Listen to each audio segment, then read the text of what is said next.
शरारती बंदर। मधुबन नामक वन में एक विशाल जामुन का पेड़ था। गर्मियों का मौसम था। पेड़ पर बड़े ही स्वादिष्ट जामुन आए हुए थे। बंदरों का जमावड़ा जामुन के पेड़ पर लगा रहता था। सभी बंदर उस पेड़ पर खेला खुदा करते और जामुन तोड़कर खाते थे। एक नौजवान बंदर काफी शरारती था। वह शरारत करते करते अपनी नाक में जामुन की गुठली अटका लेता है। काफी मशक्कत के बाद भी वह जामुन की गुठली नहीं निकाल पाता। एक नाक बंद करके छींकने से भी वो गुठली नहीं निकल पाई। अपने द्वारा किए गए प्रयासों से हारकर वह आदमियों के बस्ती में गया। गांव में उसे एक हजाम दिखाई दिया। वह बंदर हजाम से गुठली निकालने के लिए कहता है, किंतु हजाम ऐसा करने से मना करता है। हजाम, तुम्हारी नाक कट भी सकती है। बंदर, कट जाएगी तो कट जाए, मगर यह गुठली निकालो।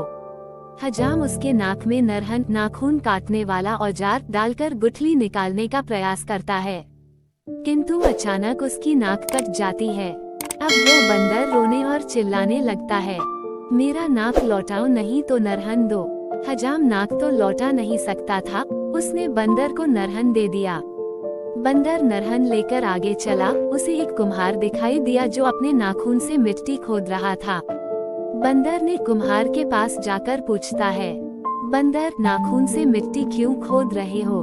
कुम्हार, मेरे पास मिट्टी खोदने के लिए कोई औजार नहीं है, इसलिए नाखून से खोद रहा हूँ। बंदर अपना नरहन देते हुए उसे कहा, लो इससे खोद लो। कुम्हार, तुम्हारी नरहन टूट जाएगी तो मैं तुम्हें कहाँ से वापस करूँगा? बंदर, टूट जाएगा तो टूट जाए, मगर तुम नरहन का प्रयोग करोगे तो मुझे अच्छा लगेगा। कुम्हार बंदर की नरहन लेकर मिट्टी खोदने लगा। कुछ समय बाद अचानक वह नरहन टूट जाता है। बंदर अब उत्पात मचाने लगता है कि मुझे नरहन दो नहीं तो घड़ा दो। कुम्हार के पास नरहन देने के लिए नहीं था तो उसने एक घड़ा बंदर को दिया।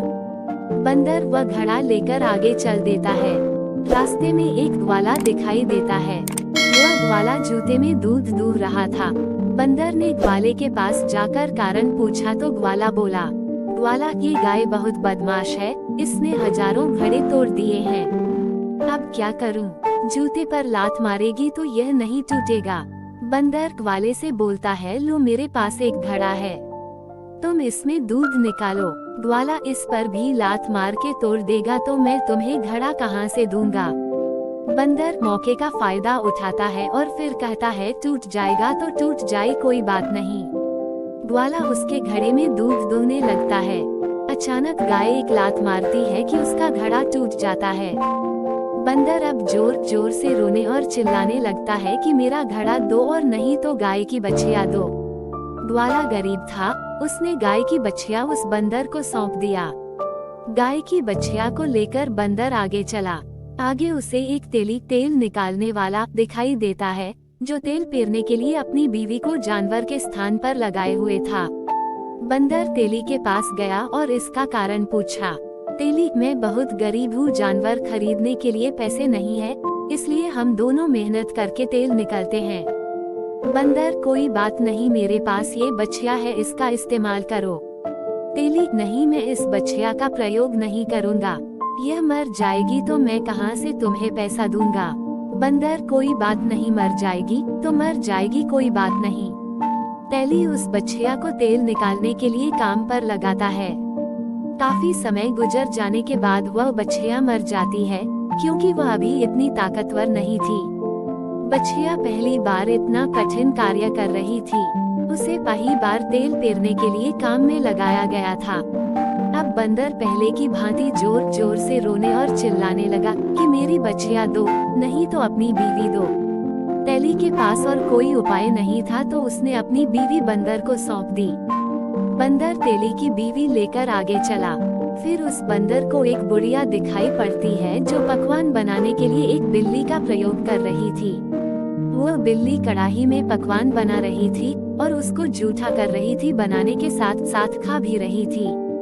ये देखकर बंदर बुढ़िया के पास पहुंचा और पूछता है, बंदर, बूढ़ी माई, ये बिल्ली तो पकवान बना रही है और झूठा भी कर रही है।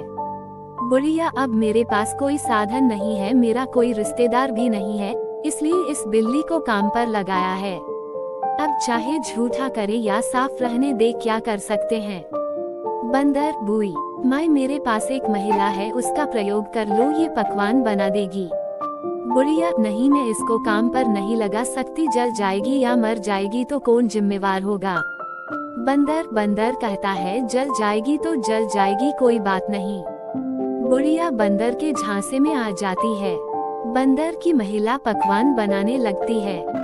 वो महिला पकवान बनाना जानती नहीं थी, तो उसने गरम कढ़ाई में जैसे ही पकवान डाला, वह तेल उछलकर उसके चेहरे पर आ गिरा। इसके कारण वह जख्मी हो गई और मर गई।